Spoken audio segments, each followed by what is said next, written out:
We're gonna open the hearing. I'm gonna start by reading a letter from the governor dated October 24, 2024 to the executive council. Dear councilors, pursuant to the provisions of Mass General Law 58A, Section 1, I am pleased to nominate Stephen Elliott for reappointment to the Appellate Tax Board. Should the council confer its advice and consent, the nominee's term will commence immediately and expire February 28, 2029. Council Iannella will probably be the only one still here then, but I'm going to introduce the councils currently present. Council Iannella, Council DiPaolo, excuse me, Councilor Jacobs, Councilor Ferrara, and Councilor Marilyn Petito Devaney. I want you to tell us who you got with you. I'm sorry. Introduce your friends and family. Oh, I'm sorry. Stand up. Okay. William Doherty, clerk at the Appellate Tax Board. My wife Kathleen. Chairman DeFrancisco. He's going to be a witness, right? Yes. Okay. And our newest commissioner, Nicholas Bernier. All right, Mr. Chairman, you could step into that seat right there, and you want to say a few words on behalf of the nominee? Be honored to, Councilor. Thank you, and good morning, everyone. It is my privilege to speak to you this morning in support of Steve Elliott's renomination and reappointment to the Appellate Tax Board. I've known Steve since he came on the board, and I can certainly attest to his not only his substantive knowledge of our work, particularly in appraisal, but I think more importantly, his demeanor, his temperament on the bench, and his fairness. And just a little review for those that may not be too familiar with what the Appellate Tax Board does. We function as the state's tax court, so we hear appeals from assessments from all 351 cities and towns, as well as appeals from assessments from the Commissioner of Revenue. We get about 3,000 cases a year, new cases. About 90% of those are property cases. And that's really why Steve is such an important member on the board, because he's got decades of experience as a licensed certified appraiser, real estate appraiser. And a lot of our cases involve commercial properties, hotels, shopping malls, office towers, power plants, as well as single family residences. So he brings a wealth of experience in appraising those sorts of properties, and he speaks the language. We have a lot of expert witnesses that testify at the board in our hearings, and he can cut through the nonsense and get to the meat of it. So another thing that he's been invaluable to the board doing is conducting trial status conferences, which often turn into sort of mediations and boiling down to the crux of the matter. So he's resolved a lot of cases through that, and I commend the governor for making this appointment, and I certainly hope that the council will give its advice and consent to affirm his nomination for another 6-year term. Appreciate that, Mr. Chairman. I do have one question. What kind of backlog do you have? That's a lot of cases. Our goal is to get out as many as we get in. How are you doing with that? That seems like a very close to big task with that number of cases. We get a lot of cases, but a lot of them are multiple year cases, especially in the commercial property cases. So we get one decision out, it really affects a number of dockets. And this brings up something interesting. Steve recently heard a case involving Lowe's, one of the big stores in a particular community, and based on his analysis and his recommendation, we promulgated a decision on that, which led to the settlement of other Lowe's stores in other communities. So they saw what you did in that one, so same issue. yes, Gotcha. All right, thank you, Mr. Chairman. Does anybody have questions? Councilor Devaney. Nice to see you. Why don't you sit down and be comfortable? Nice to see you again and have the opportunity. Thank you for all your service. Thank you for your leadership. I was very impressed with your letter. I think that I have seen through the years, someone that is caring. Besides, I mean, what he has done is amazing. on this board and made you all proud, and you have too. So tell me, when you think of, this nominee's, service, what is there any case that comes through that was a little complicated or, different?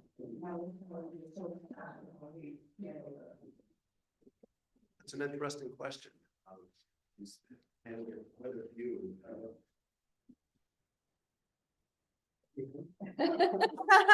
Well, for example, there are many, but I think our dealing with the Cape Cod Mall was Yes, significant. That was yes, a that's true. week-long hearing, and there was a lot of. Right, It was a complicated Well, case, not only substantively, but also the dynamics of the litigation were very, very trying, let's just say, and Stephen. Well, we have a great board, and I don't think a lot of people out there know that this is one of our duties to appoint people on the board. And my years, I couldn't be more happy with the people leading here. So we're very happy. And so I'm glad to see that he is willing to stay on and give more service, and you too. So I thank you for coming. It means a lot. Council Ferrara. Thank you. Mr. Chairman, thank you. I know Councilor Kennedy put your letter into the file as well, so thank you for submitting that. I appreciate it. You do there. And I want to ask about my friend Nick Burney. How's he doing on the board? Doing fine? We're waiting for him to come in. Eh? Yeah. We're waiting for Mr. Bernier to get renominated. Tara? We're waiting for Mr. Bernier to get renominated as well. Thank you so much for your service. I appreciate it. Thank you very much. Okay, anybody else have any questions? Okay, thank you very much. Mr. Beck. All right, floor is yours. Thank you. Good morning. First and foremost, I want to thank the members of the Governor's Council for taking the time to be here today for my reappointment interview. I would obviously also like to thank Governor Healy and Governor Driscoll for my reappointment. When I was appointed 6 years ago, it was an exciting challenge that stood before me. I had not been an employee for more than 38 years, having been self-employed in my appraisal business. Family, my friends, my business partner all wondered how I'd fit in. Truthfully, I did not know. When Councilor Jubenville asked what would I bring to the table to help improve the ATB, I thought I knew. Having been an expert witness at many hearings over the years, I thought I'd figure things out quickly and be able to contribute in a meaningful way. And that did turn out to be the case. I remember my first week, my big contribution was to buy a roll of double-sided Velcro tape and put back all the nameplates that had fallen off the doors.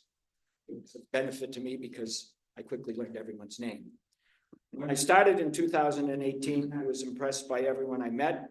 I'm sure they were uncertain as to what they were getting with this new kid on the block, but everything started to roll. The ATB provides a tremendous service to the Commonwealth that unfortunately the vast majority of our citizens don't know about, nor are they aware of what we can do for them.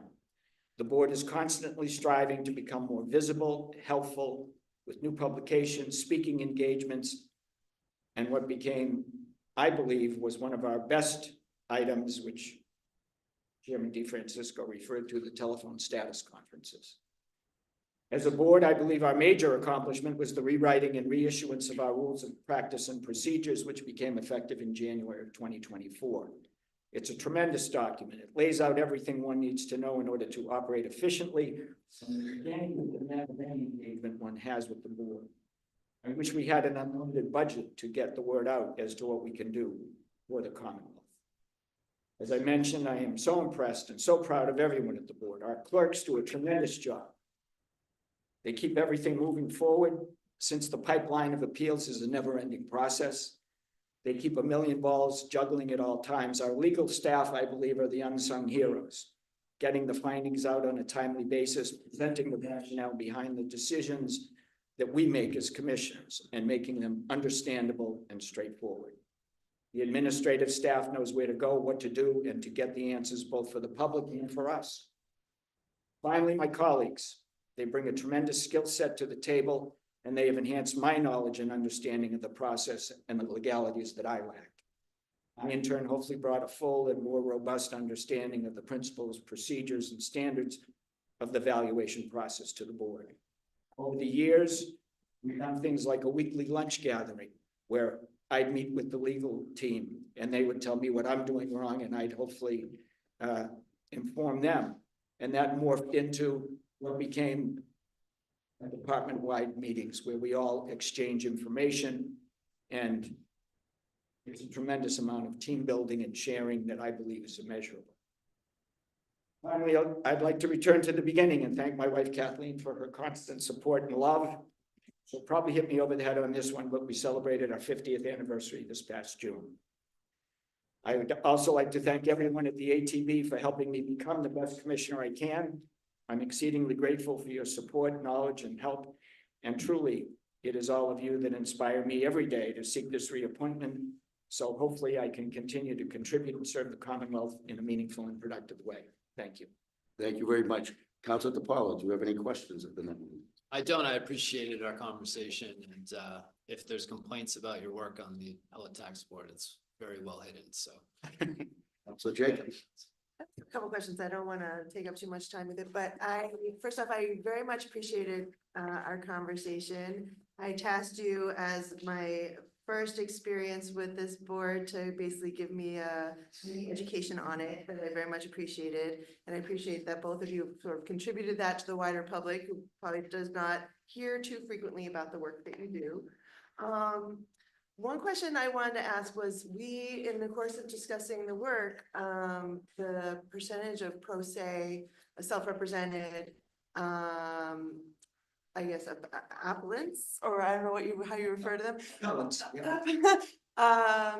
Which seems pretty high. And so I was just curious from your perspective, if there's anything you would offer in terms of tools, resources, or fixes that might make it a more accessible experience for those who are self-represented in the process.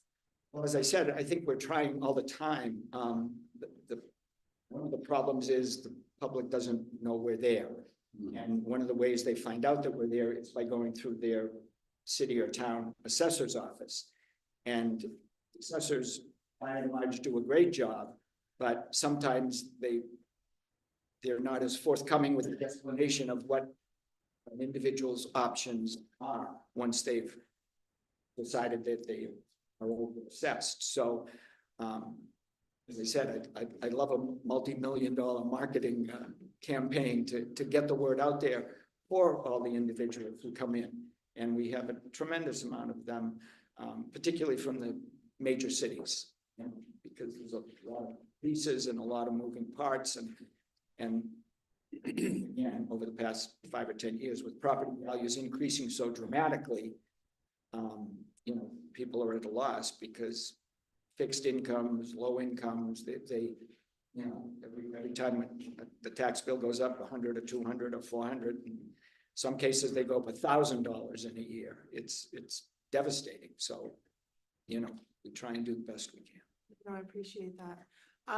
The only other question I wanted to ask was, so you are one of 5. Correct. And are the only non-lawyer you're bringing the real estate assessment or appraisal experience to the board. And so my question just really has to do with diversity of perspective on the board. Do you think there's any other area of expertise that would be beneficial as an additive to the mix? Well, as I said here, I think 5 we have are an amazing crew because they all bring different components. I mean, Chairman DeFrancisco, he was the chief legal counsel for how many years? More than I'd like to. Oh, yes. So he brought in that perspective. Commissioner Bernier, he's really the new kid on the block. I said I was, but he's the new one. But he practiced before the board. He's been 10 other things. I can't even keep track of them. But and then we have, excuse me, Pats, as I call them, Commissioner Metzer and Commissioner Good, and they're both phenomenal. Commissioner Metzer, she's had every bit of law and legal expertise from state and federal to private practice, and Commissioner Good came down from the Department of Revenue, so she's got a great handle on all of those kinds of things. So could it be better? Yeah, maybe if they got rid of me, but other than that, it's about as good as it can get. Thank you very much. I don't have any further. Thank you, Council Ferrera. Thank you. I really don't have any questions. Yeah, you've done an amazing job. I appreciate you, sir. Is there any prediction about what's gonna happen when if Boston does that commercial rate? You're gonna get slammed? Probably. I mean, I'm a resident of Boston, so the fact that the mayor wants to keep my tax bill down, I appreciate, but in all honesty, I would prefer not to have a commercial sector go through the. Use any way to. You wanted them for the Swansea taxes. I'd appreciate that. All right. You have my vote. Thank you very much. Thank you. To the van. Good to see you again. Likewise. Thank you so much for meeting me again, because I want to catch up on the last 6 years and meet with you personally, and you have your usual Belgian waffle. It was delicious per usual. But I have to say that I can't be more pleased with what you've done, and it is exemplary. I mean, when I think of you in progress, how did they choose you for that position? I mean, that's why I wanted to tell my colleagues how important this position is. And, people think, oh, reappointment. Well, you're not reappointed unless you really have done the job, but you have gone beyond that. And I just want to say personally, I am so pleased with the chair and the members. I couldn't be happier. And in my 25 years, I've only voted, when I first came on, and it was unanimous. There was someone that you won't even get into, but only one. And I am so happy with each one, and even got a letter from a former member, Tom Hammond, who was a wonderful chair, and he said wonderful things about you too. And I hope the chair will read the 2 letters that he did get from your chair and former chair. So tell me about that. That I have never seen that in 25 years, anyone coming here that rose to that position. Tell me how you were chosen. Well, I believe you're referring to the fact that I was in 2013, the chairman of the Appraisal Foundation. Right. And the Appraisal Foundation sets the standards for all licensed and certified appraisers, of which there are about 100,000 throughout the country. The Appraisal Foundation was created as a nonprofit organization. It's not a governmental organization. It is theoretically a scientific operation, but the primary goal is to create uniform standards of professional appraisal practice. I was a trustee. I was nominated as a trustee by the Massachusetts Board of Real Estate Appraisers, who Steve Sousa is the executive director of. And so I served as a board, and then I was nominated and went to chairman, and then vice chair, and then chairman. Your reference to Congress is that when uniform standards were created back in the late 1980s, it was a document. We were going through the savings and loan scandals and things, and so they decided they needed to license appraisers. And in so doing, they required them to take uniform standards of professional appraisal practice. So the foundation created it, but the foundation has no authority. Congress adopted it as part of the requirements for licensing and certification, and that's the connection. So. But that is amazing, though, for someone, so you made us proud. What I find that comes through in the letters of the former chair and the present chair is that you are patient and you are caring. And, patient, I don't see that we don't see patient, when they talk about a nominee, but I'm just thinking of anyone going before you, it's frightening because you don't know what to expect. And to have someone that's patient, maybe you're not getting the words out right and everything, that means a lot. So the other thing that I did want to mention is that a lot of people don't know, because I know you have helped and I know the chair and the board has helped. They can help people out there who have a home, and I know someone was helped in Watertown where I live. And you can question your assessment or something that you felt wasn't fair. And you have made it fair and you have listened to them. And so I want people to know how important this position is on the Appellate Tax Board. So can you tell us anyone that was the most rewarding, that you felt was a little complicated and might be over my head with all the tax business, but Well, no, I mean, I don't think there is any one in particular. Well, okay, let's back up. So I had a couple come before me, and they had owned a two-family home in a city or town that shall remain nameless. But anyway, they owned this two-family home, and the house next door caught on fire, and their house was damaged significantly. And they tried to communicate this with the assessors, and for some reason, the assessors weren't paying very good attention. And it fell through the cracks or whatever, and instead of their assessment going down significantly because of the fire damage, it went up significantly. And they, again, fixed income, elderly folks, they came before me, and unfortunately, the fire had occurred after the date of value, which meant they really couldn't qualify. But I heard the whole thing, and I kind of looked at the assessors and the attorney for the municipality, and I said, we all understand what has happened here. And I know you can't do anything for this particular fiscal year, but I think you should be able to discuss this, meet, and so we don't have to go through this again. And a week later, contacted by the appellant saying everything had been resolved. So in your 6 years, have there been changes? What do you see changes in your job and in the tax, arena? well, I mean, as an appraiser for over 50 years, it's I mean, no, more than that. It's the principle of change. Right. Everything's changing. Right. You know, COVID impacted values significantly. Now we're coming out of COVID. Now we're going to see what happens. The rise in interest rates, all of these things are impacting value on an ongoing basis. And one of the biggest problems, and maybe to your question, Councilor Jacobs, we've got the situation where a lot of people don't understand fiscal years, the date of value versus the date on the tax bill. And that's a constant explanation. So tell us how many years you've been at this before this board. Well, Including. I graduated from college and went to work at the Boston 5-cent Savings Bank in 1974.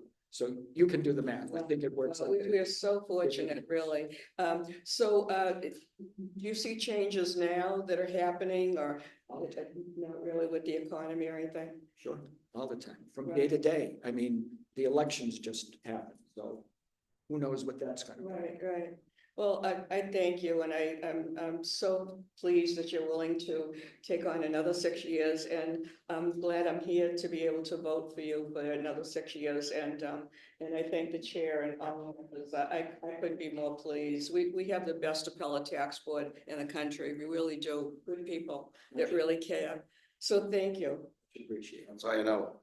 Yeah, quick question, how many people go pro se, if any? Many, you'd be surprised. I Don't mean, they be experts and? well, on your single family home or your two-family home, A, they don't want to spend the money on an appraisal, and B, they're certainly not going to, no offense, they're not going to spend the money on an attorney. They're going to try and do it themselves. And that's where I think we all come in and try and be as helpful as we can and assist them as much as we can. And this, I'm not that familiar with the report tax, but it's 5 of us? 5 commissioners. Five commissioners, yeah. Yeah, I think you're doing a great job from what I told you, a friend of mine, Dave Saliba. He thinks you're the best. He says, you know, he said, first, you know, this is the guy who needs it. So that's number one, that's important. Listen to you, treat everyone. No matter what your decisions, you treat everyone with dignity and respect, and that's, and we can't ask anything more than that. So, your Councilor Kennedy is a strong supporter, and when your name comes before the council, I'll be more than happy to support you.